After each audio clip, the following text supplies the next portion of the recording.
Halo Sobat Antara, kembali lagi bersama saya Afuz Safril dalam program Cerita dari Selatan. Hari ini kita menampilkan bintang tamu yang baru lagi. Tentu saja Cerita dari Selatan selalu memunculkan sosok yang inspiratif, informatif, dan sangat memberikan ketenangan atau berita baik kepada kita semua dalam masa-masa yang sedang mengkhawatirkan ini, terutama di masa pandemik. Nah, kali ini kita akan menghadirkan ilmuwan atau salah satu bagian dari ilmuwan, di mana kalau dalam film-film Hollywood setiap ada pandemik, bencana atau apapun yang berkaitan dengan hancurnya peradaban atau apa, pasti peran ilmuwan itu dikerdilkan, akhirnya bencana itu terjadi. Nah, di sini kita akan sedikit menjawab apakah teori dalam film itu benar atau tidak. Kita akan tanya nanti. Kita kali ini kedatangan tamu dari Pranata Humas LIPI. Selamat datang Bu Diah. Terima kasih Mas Afud. Sangat halus sekali Bu Diah ini. Kita akan santai ya Bu di sini. Siap. Nah, Bu Diah ini adalah koordinator Humas di LIPI ya Bu, atau biasa disebut Pranata Humas. Koordinatornya. Yes. Oke, koordinator Pranata Humas LIPI. Koordinator Humas dan Informasi Publik LIPI. Oke lah, lumayan ribet ya. Ini LIPI adalah lembaga ilmu pengetahuan atau kumpulan dari para saintis yang ada di Indonesia, dikumpulkan, disarikan jadi satu. Nah, kali ini dalam masa pandemik ini Bu, banyak sekali pertanyaan bahwa publik atau global sendiri itu berlomba-lomba mencari alternatif solusi maupun pengobatan atau vaksin dari pandemik COVID-19 di seluruh dunia, baik di Amerika, China, atau bahkan yang lain saling berlomba-lomba mengklaim bahwa sudah menemukan. Kalau di Indonesia sampai saat ini masih, saya rasa informasinya belum terpublikasi bahwa apa yang sudah dilakukan Indonesia. Yang ada bahwa masih banyak kadang jahe dikira atau diduga masih menjadi salah satu komponen untuk penyembuh. Bahkan cuka dari empek-empek pernah menjadi temuan bahwa itu bisa menjadi penghambat dari perkembangan virus COVID-19 ini. Nah, pertanyaan publik adalah sejauh mana Bu peran LIPI dalam menangani atau meminimalisir dari pengembangan COVID-19 ini? Silahkan Bu Diah. Panjang ya. Panjang Bu. Namanya juga pengantar kan. Iya. Ini Mas Afud, saya di awalnya dulu nih ya, meluruskan sedikit bahwa di LIPI itu memang isinya mayoritas ya, jumlahnya itu lebih banyak ilmuwan gitu kan, peneliti ya. Tapi sebenarnya peneliti itu nggak cuma ada di LIPI doang gitu. Jadi ada di lembaga-lembaga litbang ya, penelitian dan pengembangan di berbagai kementerian, dan lembaga juga ada juga yang seperti LAPAN, seperti Batan, BPPT gitu kan. Terus di institusi perguruan tinggi juga banyak. Nah, itulah kalau ditanya peran LIPI apa kaitannya, di LIPI itu salah satu anggota konsorsium riset. Jadi dalam masa pandemi ini kan ada gugus tugas ya dari setiap kementerian koordinator gitu kan. Nah, kita tuh dibentuk gugus tugas COVID-19, ini konsorsium sifatnya, jadi kumpulan dari para ilmuwan yang punya kepakaran masing-masing gitu, berbagai macam kepakaran yang mencoba memberikan solusi gitu ya, mencari jalan keluarnya. Ini permasalahan pandemik ini nggak bisa diselesaikan dari satu sudut ilmu doang gitu, baik dari eksak maupun sosial gitu ya, itu harus berkolaborasi gitu. Nah, kalau tadi sempat disebut yang bagaimana Amerika dan China itu kan, sebenarnya di puslit politiknya LIPI itu juga ada juga tulisan analisis ya tentang bagaimana penanganan Amerika dan China itu terhadap ini, dan itu gimana dampaknya terhadap dunia, itu ada. Jadi silakan kunjungi ke website Puslit Politik Lembaga Ilmu Pengetahuan Indonesia. Bolehlah promo dikit Bu. Nanti karena kita memang kunjungi. Ada beberapa kurang lebih berapa ya, 8 atau 10 gitu kajian analisis tentang berbagai macam fenomena sosialnya gitu, yang salah satunya itu tadi. Terus ada satu survei besar yang dikerjakan konsorsium juga nih dari ilmu sosial, itu yang tentang bagaimana persepsi publik terhadap keterbukaan informasi. Kan sempat rame kan, dibuka dong data ini gitu kan, data yang sempat dikira disembunyikan. data ini pasien. bener nggak nih? Oke. Data pasien itu ternyata memang hasilnya mayoritas banyak yang kepengen itu dibuka aja gitu, karena itu justru membuat kita jadi nggak khawatir gitu. Tapi kan tetap aja ada kode etiknya ya untuk masalah itu kan. Jadi ya itu perannya LIPI ya, bagian dari konsorsium gitu. Karena memang kita kan ini sekarang saat pandemi ini ya, para peneliti itu, semua peneliti saya rasa sih itu bekerja sampai, kalau semua orang WFH gitu, nggak semua orang sih, maksudnya sebagian besar orang WFH gitu ya, mereka ke lab gitu, mereka tetap ke lab, mereka tetap ngerjain project yang harus selesai juga gitu kan, karena diuber-uber waktu juga, karena kan masyarakat juga kepengen semakin banyak solusi kan semakin bagus gitu kan. Betul. Ya gitu sih Mas Aput. Nah, kalau penelitian mengenai vaksin sendiri Bu, atau mengenai pengobatannya COVID-19 sudah ada atau memang sedang diproses untuk menuju ke arah situ, seperti itu? Kalau vaksin itu kan nggak bisa sebentar ya penelitiannya. Sebenarnya pada prinsipnya penelitian itu juga nggak bisa short term gitu ya, panjang, nggak bisa selesai dalam waktu cepat, karena ujinya aja udah berapa kali uji gitu kan. Nah ini kadang-kadang tuh publik kan pengennya kan cepet jadi instan gitu kan, sementara kita sebenarnya ada bukannya kita senang ya dengan pandemi ini, tapi selalu ada hikmah di balik peristiwa kan gitu ya. Betul, Indonesia banget itu. Indonesia. Nyari positifnya. Positif dong harus. Karena kelihatan banget ini hasil-hasil riset itu stand out gitu loh selama masa pandemi ini gitu, dan kalau saya sih bangga ya melihat reportnya, dari sini dia bikinnya ya, bikin robot lah, bikin kalau vaksin memang masih berjalan ya dari lembaga Eijkman kan yang ngelit gitu, terus kemudian yang PCR gitu kan, ya macam-macam lah itu kan, rapid test itu, terus dari LIPI juga ada minuman kesehatan, ada macam-macam banget, hand sanitizer, terus spray, macam-macam deh. Saking banyaknya saya sampai nggak kelis. Ada berapa Bu kira-kira untuk penelitian mengenai COVID-19 ini sendiri? Sementara ini tuh kurang lebih dari 20 deh. 20.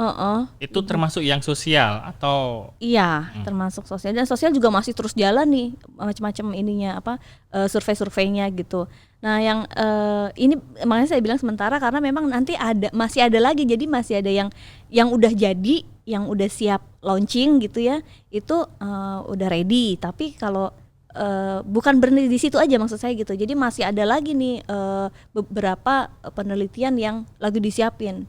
Yang ada yang bulan depan itu siap gitu. Ada juga yang sebentar lagi, ada juga yang masih agak menengah gitu. Dan itu terus karena terus berkembang. Berarti LIPI sendiri meneliti mengenai virusnya itu sendiri ada Bu, tentang penelitian virusnya sendiri COVID-19 ini? Kalau virus, kita kan ada pakar virus ya di LIPI, mikrobiologi. Jadi sebenarnya lebih ke menjelaskan tentang sifat-sifat virus itu gimana, ciri-cirinya. Terus ada ya sifatnya itu berarti kan kayak misalnya kalau kemarin kan sempat dibilang nggak bisa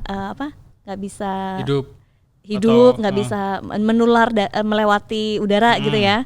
Terus ya kemudian kan memang berkembang kan, terus kemudian ada kabar juga virus ini bermutasi gitu kan. Tapi memang kalau secara logika itu namanya virus, pasti kan interaksi, itu perkembangannya pasti cepat gitu kan, dan didukung dengan interaksi jumlah penduduknya Jakarta ya, let's say kita ngomong Jakarta ya? Gitu kan, itu kan padat banget ya kan. Ya memang ya untuk menghentikannya ini ya udah paling benar kita di rumah aja. Di rumah itu ya. Nah, tapi kan sempat tuh bahwa masyarakat Indonesia sedikit ini ya, jumawa bahwa kebal atau terhadap virus ini, masih aman, masih ini itu. Tapi ternyata lama-kelamaan, loh kok wakeh tiba atau banyak sebenarnya virus yang menyerang di Indonesia itu. Nah, itu pada saat itu apakah LIPI sebenarnya sudah menyadari dengan adanya temuan-temuan kecil sebelumnya pencegahan dini, atau memang ini memang belum banyak yang bisa mengantisipasi, memang karena terbukti banyak dunia juga yang belum bisa mengantisipasi seperti itu, Bu? Ya sebenarnya balik lagi nih, virus itu yang ngelit Eijkman ya. Kalau kita sebenarnya ada mikroba. Kalau LIPI kan punya Indonesia Culture Collection di Cibinong Science Center. Jadi fokus, maksudnya gini, ini bukan menjadi penelitian prioritas di LIPI gitu ya untuk virus ya maksudnya. Tapi kita kemudian brainstorm lah, memperkaya gitu. Apa sih yang keilmuan yang ada di LIPI yang bisa mendukung memberikan solusi terhadap pandemi ini gitu kan, supaya dari sisi ini bisa, dari sisi ini bisa gitu. Misalnya biosafety level 3 gitu. Nah ini kan sudah resmi bisa digunakan untuk uji sampel gitu, dan mereka itu udah kayak apa ya, nggak ada kayak 24/7 deh ibaratnya gitu ya. Karena mereka benar-benar bekerja sampai kelelahan ya. Kita juga khawatir lah kalau sampai lelah kan, imunnya turun. Itu dia makanya itu hebat banget lah peneliti juga ya, dokter pasti ya, dokter dan perawat yang memang jadi garda terdepan. Nah, peneliti ini menurut saya nih mereka tuh bekerja dalam silent gitu ya. Tapi karena mereka benar-benar harus fokus gitu dan sepenuh hati ya. Perkembangannya juga sampai saya kadang-kadang ngontak tuh juga susah karena di dalam lab itu susah sinyal. Gitu. Kayak judul film ya. Ya kita bantu sedikit lah filmnya. Jadi sebenarnya harusnya dokter dan doktor ini harusnya berkolaborasi ya, Bu? Enggak cuma dokter, master juga ada. Oke. Dan profesor pastinya. Ya. Nah, kalau sampai saat ini penelitian yang sedang dikerjakan atau yang diunggulkan sendiri untuk kesegeraan menghadapi pandemi COVID ini, ada yang pengen dipublish nggak, Bu, tentang bahwa sebenarnya ada kok penelitian kita yang baru atau yang bagus, cuman ini masyarakat belum tahu nih. Ya banyak sih Mas, ini karena saking banyaknya jadi numpuk-numpuk mana duluan yang mau disebut nih gitu. Nah ini sedikit songong juga ya. Harus ya. Ya. Jadi yang pertama itu kan uji klinis ya, obat herbal gitu. Jadi ini penting banget kan, dan ini sudah diuji di Wisma Atlet. Terus banyak banget deh pokoknya ini yang dari sisi robotik juga, terus kemudian yang simple keseharian itu kayak hands free, namanya tuh hands free. Jadi kita buka pintu tuh pakai siku kan. Nah ada alatnya tuh, itu yang penemunya LIPI gitu. Alatnya ditaruh di siku gitu? Enggak, nempel di pintu, di gagang pintu. Jadi gitu bukanya. Kan kita sakit nih kalau gagangnya doang kan. Nah itu ada alat penyambungnya lah gitu supaya gitu. Gitu. Lebih mudah intinya ya. Ada. Kalau ternyata gagangnya yang diputar, Bu, ayo. Itu kalau pakai apa? Pakai tisu ya, langsung dibuang. Bisa juga. Itu harus diberikan LIPI, Bu. Siapa tahu kan pintunya kan nggak hanya yang diceklek kan, yang diputar. Boleh. Nah, sikunya gini kan. Terus ada koper itu Mas. Jadi namanya sih, kalau nama ininya ya, nama resminya tuh UV portable. UVC portable. Itu ada tipenya nih, tipe koper dan meja itu bisa mensterilkan alat-alat atau barang-barang gitu ya, misalnya kertas, pulpen, terus alat-alat lab gitu ya. Jadi dia bentuknya koper gitu, terus udah dengan lapisan-lapisan gitu kan.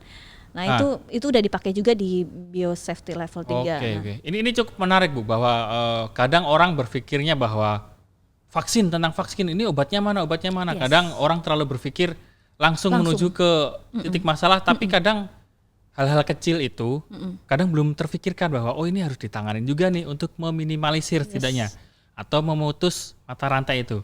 Nah, kalau tadi kan Bu Dia menjelaskan bahwa LIPI ini sedang membentuk konsorsium dengan apa tadi, Bu? Badan riset. Ya, di-lead oleh Kementerian Riset dan Teknologi. Nah, nantinya itu akan lebih memudahkan atau memang perannya itu LIPI akan lebih besar ya, Bu, dalam istilahnya pencegahan atau seperti penelitiannya gitu? Tetap ya kolaborasi sih kuncinya. Jadi memang nggak bisa, dan LIPI itu kan riset dasar ya Mas ya. Jadi nggak bisa yang langsung produk-produknya tuh langsung ke masyarakat, itu susah gitu loh. Maksudnya masih harus ada penelitian pengembangan berikutnya gitu, dan ini kalau nggak berkolaborasi kerjasama dengan institusi lain, baik juga swasta gitu kan, baik juga di perguruan tinggi juga, itu akan jadi nanti risetnya jadi kecil-kecil gitu. Oke. Nah makanya ketika pandemi ini begitu dikumpulin bagus gitu kan. Nah, jadi nantinya itu akan ini ya lebih ditata atau lebih dikelola ya tentang penelitian-penelitian di bawah BRIN. di bawah BRIN dan kolaborasinya tidak hanya LIPI ya berarti dengan banyak pihak. Ya, ada Batan juga, ada LAPAN, ada BPPT ya. Nah, kalau ada pertanyaan seperti ini Bu, kalau di Amerika dan di Chinese atau di negara yang maju itu kan penelitiannya hasilnya seakan-akan langsung bisa menjawab dari hipotesis-hipotesis yang beredar. Nah, LIPI sendiri dalam meneliti ini apakah ada istilahnya mendahulukan yang kepentingan penelitian yang penting dulu, atau memang semua harus kita kerjakan bersamaan seperti itu Bu dalam peneliti ini, setiap penelitinya? Oh ya, kalau itu sih sebenarnya ada ini ya, ada namanya riset prioritas nasional. Prioritas, oke. Ada. Tapi kan kalau masa pandemi begini kan semua itu harus, maksudnya harus linear ya dengan si program nasional itu kan, riset nasional. Nah jadi apa namanya ya harus diprioritaskan kalau dalam masa yang seperti ini gitu kan. Ini kan pandemi, namanya juga pandemi kan. Jadi memang udah untuk kemaslahatan banyak orang yang sudah ditunggu banget gitu kan. Jadi di ilmu sosial aja dia mereka itu ya banyak melakukan kaji cepat gitu. Nah kaji cepat ini kan yang update oh begini perkembangannya, kayak misalnya mobilitas dan yang pemudik itu diprediksi akan gimana gitu kan, sampai betul. sampai akhirnya keluar ya larangan untuk mudik kayak gitu kan. Itu hasil dari ini ya, pengembangan. Ya bukan cuma LIPI pastinya ya kan, karena prediksi seperti itulah yang kalau kita bikin kebijakan, bikin keputusan itu kan based on riset ya mestinya, idealnya kan begitu ya, karena kan ada dasarnya ilmiah pula gitu kan. Jadi nggak sembarangan karena tiba-tiba ngelarang orang untuk mudik, karena kan memang harus ada data ilmiahnya ya untuk meyakinkan. Nah persoalannya tapi seperti ini Bu, saya sering baca dan ini juga riset juga kan. Baca ya? Sering Bu. Luar biasa. Walaupun bacanya ya nggak penting juga kadang. Baca WhatsApp. Iya. Bahwa penelitian itu di Indonesia banyak dan sangat bagus-bagus. Hanya saja kadang tidak ada tindak lanjut setelah penelitian itu, atau memang penelitian selama ini hanya berakhir pada sampai kesimpulan dari penelitian itu dibacakan ternyata hasilnya seperti ini, atau kendala selama ini seperti apa sih Bu di LIPI ini, bahwa setelah adanya penelitian ini kenapa tidak ada kelanjutannya, masifnya, atau seperti apa untuk dalam penerapan implikasinya seperti itu? Kasih tahu nggak ya? Nah, kasih tahu dong. Ntar kita ini deh Bu, kita kasih tisu. Iya kan, sekali lagi ya, penelitian itu tidak bisa sebentar gitu kan. Tahapnya itu ada banyak dan membutuhkan biaya yang besar gitu kan. Nah kalau dari APBN-nya kecil ya kan. Lagi-lagi ke anggaran ya? Iya, ujung-ujungnya ke situ gitu. Nah sementara kadang-kadang yang saya dengar nih dari teman-teman peneliti gitu ya, kenapa ini belum selesai? Ya memang udah nggak ada lagi programnya tahun ini gitu. Jadi udah ganti lagi programnya, dan itu kan ya ada yang memang program yang diusulkan, ada juga yang top down gitu kan. Nah ini yang kalau riset sosial mungkin masih bisa berjalan ya, tapi kan kalau yang di lab ini kan butuh beli alat, butuh bahan gitu kan, yang mungkin juga ada juga beberapa komponen yang impor gitu. Nah ini kan proses belinya kan nggak semudah kita belanja online gitu. Itu harus ada pengajuan dulu gitu. Kan takutnya gini Bu, kalau misalnya penelitinya ternyata hasilnya bagus, tapi kita hanya karena nggak ada anggaran tidak bisa meneruskan. Kan sayang sekali. Nah takutnya ada pihak lain yang tertarik dan dibelilah hasil penelitian itu. Oh kalau di LIPI ya alhamdulillah dari pimpinannya sendiri sudah mengkulturkan ya, membudayakan gitu ya untuk para peneliti itu tidak bergantung pada APBN. Kalau di LIPI ya alhamdulillahnya jadi banyak donor gitu untuk membantu penelitian para peneliti, dan jadi kita bekerja mandiri gitu. Itu sih yang membanggakan. Oke, kita kasih tepuk tangan dikit Bu. Banyak juga nggak apa-apa sih. Oh iya, boleh. Terima kasih penonton bayaran kita yang tepuk tangan. Nah, 1, 2, 3, 2000. banyak Bu. Ada harapan juga bahwa pandemi ini segera berakhir. Pastinya. Nah, LIPI ada gambaran prediksi nggak sih Bu mengenai dampak atau periode COVID ini sebenarnya bisa terbaca kok kalau memang semua kebijakan atau aturan-aturan itu diikuti gitu. Kalau kajian masalah berapa persen dalam berapa bulan itu akan berkurang kayak gitu sih enggak ya. Kita juga itu juga bukan kewenangannya LIPI gitu kan. Dan kadang-kadang gini nih Mas Afud. Orang tuh taunya LIPI tuh tahu semuanya Ya. gitu kan. Kan isinya ilmuwan semua tuh kalau di jadi film-film. kayak Saya apa kebanyakan ya? film nih. Itu Karena kan saya gini, serba tahu gitu. karena kan kita kan di informasi publik ya, jadi Ah. banyak sekali pertanyaan dari pemohon informasi gitu, sebutannya pemohon informasi itu yang nanya tuh macem-macem gitu, lucu-lucu, sama termasuk juga media juga nanyanya juga ajaib-ajaib gitu. Oh, Jadi- media loh. Suka, Bos Bu. Ini media. enggak, bukan maksudnya gini loh.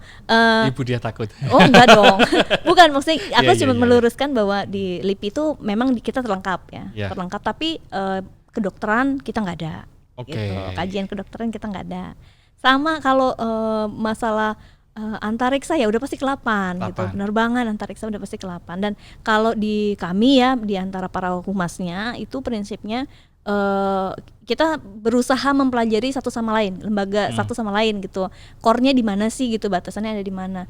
Yang memang yang paling susah itu LIPI ya, karena kalau yang Batan kan jelas ya radiasi, nuklir gitu kan. Nah, kalau yang 8 juga jelas kan. Nah, begitu di LIPI itu umum ya? banyak banget Nah, oke, tapi untuk prediksi tadi berarti sebenarnya sudah ada Ibu mengenai prediksi. nah, Prediksi bukan di kita, bukan di bukan LIPI. di LIPI. Bukan di LIPI Tapi ranahnya. LIPI hanya mempelajari atau menyajikan hipotesis lain untuk pendukung itu. Iya, lebih ke gini sih Mas. Kira-kira kayak misal gini, tes di biosafety level itu di BSL 3 itu sehari itu bisa sampai maksimal 2.500 sampel, uji sampel gitu ya.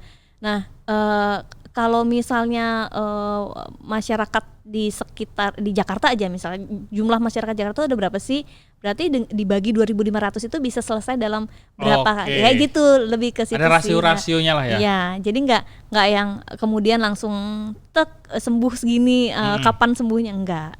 Nah, oke Bu. Tepuk tangan lagi dong. Sangat ilmiah sekali jawaban dari Bu Diah mengenai keilmuan. Mencoba dan- ilmiah Oh iya, sebenarnya. iya. Kimiawi kan nggak mungkin Bu. Nah, ini pertanyaan pamungkas Bu, karena ternyata, nah ini jangkriknya kalau udah bunyi itu biasanya udah mau selesai durasinya. LIPI sendiri harapannya seperti apa Bu, agar penelitiannya itu lebih bisa maksimal ke depannya dan juga bisa segera bisa diaplikasikan manfaatnya untuk masyarakat itu. Ya, harapan dari LIPI nih ya. Iya. Harapan dari LIPI untuk masyarakat ya. Supaya ini bisa selesai ya pastinya kita harus sama-sama ya. Nggak. Jadi gini, ada pihak yang kerjanya mati-matian ya kan, yang bertaruh nyawa gitu kan, yang dia harus merelakan, pokoknya pengorbanannya banyak banget. Tapi ada juga pihak yang dilewer gitu ya Mas ya. Oke. Jadi 1-2 ada lah yang gitu. Kan? Jadi maksudnya jadi nggak imbang gitu loh. Ini kapan akan berakhir kalau kita nggak sama-sama kan gitu. Jadi ayolah Berkolaborasi ya. berkolaborasi, bersinergi gitu, karena ya kita saling menghargai kan siapa sudah berperan apa. Kalau misalnya memang udah ya siapa sih yang nggak udah nggak betah kan ya, pasti di rumah terus gitu kan. Ini kita juga pengen segera berakhir, beraktivitas normal, bukan di new normal ini gitu. Betul. Jadi ya memang harus kolaborasi. Dan sebenarnya ilmuwan kita itu cukup mumpuni ya Bu, dengan Yes. bersaing dengan ilmuwan global yang lainnya Iya. untuk dalam Ya, menyelesaikan harapannya banyak masalah. dari pemerintah pastinya kan, dari pemerintah pusat ya, dukungan APBN gitu kan. Jadi kan ya kan nggak, maksudnya gini, kita kan nggak pernah tahu ya kapan maksudnya bisa mendapatkan hibah atau dana penelitian dari pihak luar sesuai nggak dengan kebutuhan kita. Kalau misalnya masih kurang juga gimana, kan nggak bisa bergantung tidak bisa bergantung pada APBN, tidak juga bisa bergantung pada pihak luar juga gitu. Baiklah, Bu Diah, terima kasih atas kehadirannya di Cerita dari Selatan. Sobat Antara, itulah tadi bahwa perbincangan kita mengenai bahwa ilmuwan kita sebenarnya banyak dan mampu untuk mengatasi berbagai masalah. Nah, mudah-mudahan nanti beberapa ilmuwan itu bisa kita datangkan untuk menceritakan hasilnya, Ibu, bahwa ada temuan-temuan yang belum sempat dipublikasikan atau belum sempat diberitahukan kepada masyarakat bahwa selain pandemi ini ada banyak sekali penelitian yang bisa dihasilkan dari ilmuwan-ilmuwan di Indonesia, khususnya dari LIPI, dan nantinya akan berkolaborasi dengan lembaga lain. Sekali lagi terima kasih Budiah sudah mampir di kantor Berita Antara di podcast Cerita dari Selatan. Sobat Antara, sampai jumpa di Cerita dari Selatan episode yang lain. Nantikan bintang tamu yang atau narasumber yang bisa mencerahkan atau informatif kepada teman-teman semua. Dadah. Dadah yang mana nih? Sama aja, Bu. Thank you Mas Afud. Terima kasih, Bu.